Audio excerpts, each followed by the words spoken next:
12 रबी अव्वल मोहम्मद सल्लल्लाहु अलैहि वसल्लम का बर्थडे भी है और साथ साथ उनका इंतकाल भी 12 रबी अव्वल में हुआ। तो अगर मैं आपसे पूछूंगा कि 12 रबी अव्वल उनका डेथ एनिवर्सरी बना रहे हैं, बर्थ एनिवर्सरी बना रहे? बिस्मिल्लाहिर्रहमानिर्रहीम। अस्सलाम वालेकुम दोस्तों, दीन दुनिया चैनल में आपको खुश आमदीद कहते हैं। हर साल माह रबीउल अव्वल शुरू होते ही मुसलमानों का एक तबका इसे तीसरी ईद की तरह मनाता है। दूसरी तरफ कुछ ऐसे मकातिब के मुसलमान भी हैं जो कहते हैं कि ईद मिलादुन नबी का दीन से कोई ताल्लुक नहीं।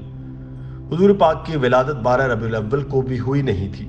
हमारी आज की वीडियो इसी तनाज़े पर है। वीडियो के आखिर में हम आपको जाकिर नाइक साहब का हम तरीन बयान भी सुनवाएंगे, जिसमें वो ईद मिलादुन नबी के बारे में अपनी राय का इजहार करते हैं। दोस्तों, ईद मिलादुन नबी को अक्सर अफराद दीन तसव्वुर करते हैं और इबादत समझकर मनाई जाती है। जुलूस निकाले जाते हैं, जलसों का एहतमाम किया जाता है, महफिल मिलाद मनाई जाती है। दोस्तों, आप सल्लल्लाहु अलैहि वसल्लम रबीउल अव्वल में पैदा हुए, लेकिन ये कि आप सल्लल्लाहु अलैहि वसल्लम इसके अव्वल, आखिर या दरमियान किस तारीख को पैदा हुए, इसमें मौर्रखीन में इख्तलाफ पाया जाता है। किसी ने रबीउल अव्वल की 2 तारीख कहा, किसी ने 8, किसी ने 10, किसी ने 12, किसी ने 17, किसी ने 18 और किसी ने 22 रबीउल अव्वल कहा। ईद मिलादुन नबी के मनाने वालों पर अगर नजर डाली जाए तो अक्सर ऐसे अफराद मिलेंगे जो दीन से नावाकिफ और अहकाम शरीयत से नाआशना होते हैं। लेकिन जूं जूं रबीउल अव्वल का महीना करीब आता है, इन अफराद में जोश व खरोश पैदा हो जाता है और ये ईद मिलाद मनाने की तैयारी शुरू कर देते हैं। इसको अपने तमाम गुनाहों का कफ्फारा समझते हैं। हकायक और गैर जानिबदारी से देखा जाए तो सच में ये ना तो ईद है और ना ही कोई इस्लामी त्यौहार, महज एक दिखावा और ईसाइयों की सी रस्म है। कहां से आई तीसरी ईद? हुजूर नबी अकरम सल्लल्लाहु अलैहि वसल्लम से मोहब्बत का इजहार बजा है, लेकिन देखना यह है कि हुजूर अकरम सल्लल्लाहु अलैहि वसल्लम से मोहब्बत का यह तरीका और जश्न व जुलूस का यह सिलसिला हुजूर अकरम सल्लल्लाहु अलैहि वसल्लम के लाए हुए दीन की रूह से जायज भी है या नहीं, शरीयत की अदालत में इसकी कोई हैसियत है भी या नहीं, और अल्लाह की बारगाह में यह काबिल कबूल है भी या नहीं।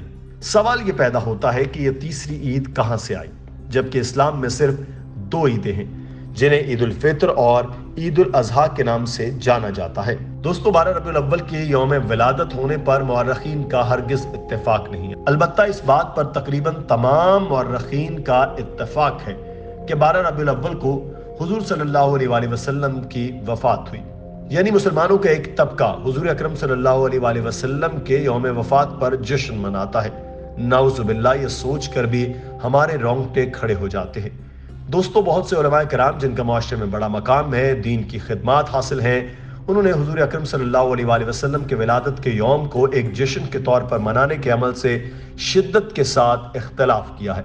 उनका यह कहना है कि खुद रसूलुल्लाह सल्लल्लाहु अलैहि वसल्लम की हयात मुबारका और सहाबा किराम के दौर से ऐसी कोई मिसाल पेश नहीं की जा सकती। हजरत मोहम्मद सल्लल्लाहु अलैहि वसल्लम के यौम विलादत को एक मजहबी तकरीब के तौर पर मनाया जाए। हुजूर नबी करीम सल्लल्लाहु अलैहि वसल्लम की सीरत के मौजू पर सारा साल तकारीब का इनेकाद एक अच्छा अमल है, लेकिन रबीउल अव्वल को और खुसूसन 12 रबीउल अव्वल को एक खुशी के दिन के तौर पर मनाना या जलसों और जुलूसों के एहतमाम की कोई शहादत शरीयत इस्लाम में मौजूद नहीं। उम्मत को कौन समझाए कि खुदारा ख्वाब गफलत से बेदार हो जाएं और ज़ाहिरी दिलावेजियों पर न जाएं, खराफात की ज़ाहिरी चमक दमक देखकर धोखे में न आए। दोस्तों, ये वीडियो के शुरू में जैसा कि हमने आपसे वादा किया कि 12 रबीउल अव्वल पर डॉक्टर जाकिर नाइक साहब क्या राय रखते हैं, उनकी नज़र में जश्न के तौर पर मनाना गलत है या ठीक, आइए उन्हीं की ज़बानी आपको सुनवाते हैं। Question that about Eid Miladun नबी, आप देखेंगे कि हमारे मुस्लिम माशरों में जितने हैं, खुसूसन इंडिया, पाकिस्तान और ममालिक में, कि एक ईद मिलादुन नबी मनाया जाता है, वो बर्थडे ऑफ द प्रॉफिट।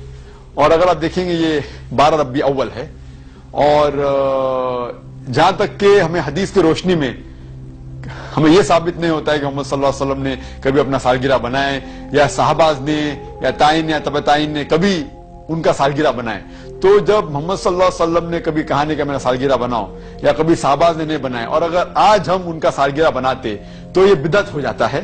तो सालगिरह बनाने की कोई जरूरत नहीं है, ऐसा कोई इस्लाम ایک مذہب کے اندر نہیں ہے، قرآن میں بھی نہیں، شریعہ میں نہیں. یہ ایک ویسٹرن کلچر ہے کہ ہمیں سالگرہ بنانا چاہیے. اور یہ اللہ سبحانہ و تعالی کی طرف سے کہ اگر آپ غور کریں گے 12 ربیع اول محمد صلی اللہ علیہ وسلم کا برتھ ڈے بھی ہے اور ساتھ ساتھ ان کا انتقال بھی 12 ربیع اول میں ہوا. تو اگر میں آپ سے پوچھوں گا کہ 12 ربیع اول ان کا ڈیتھ اینیورسری بنا رہے ہیں، برتھ اینیورسری بنا رہے ہیں؟ تو اللہ سبحانہ و تعالیٰ جیسا کہتے ہیں مکرو مکر اللہ واللہ خیر الماکرین، سورہ ال عمران میں سورہ نمبر 3 آیت نمبر 54 میں، کہ انہوں نے پلان کیا اور پلاٹ کیا، اللہ سبحانہ و تعالیٰ نے بھی پلان کیے، اور اللہ از دا بیسٹ آف پلانر. تو یہ کوئی قرآن اور حدیث کی روشنی میں ثابت نہیں عید میلاد النبی بنانا، اور ہمیں بنانے کی ضرورت نہیں ہے. یہ جس طریقے سے کرسچن لوگ عیسیٰ علیہ السلام کا برتھ ڈے بناتے ہیں، یہ الگ مذہب ہے، اسلامک مذہب میں اس کی کوئی اجازت نہیں.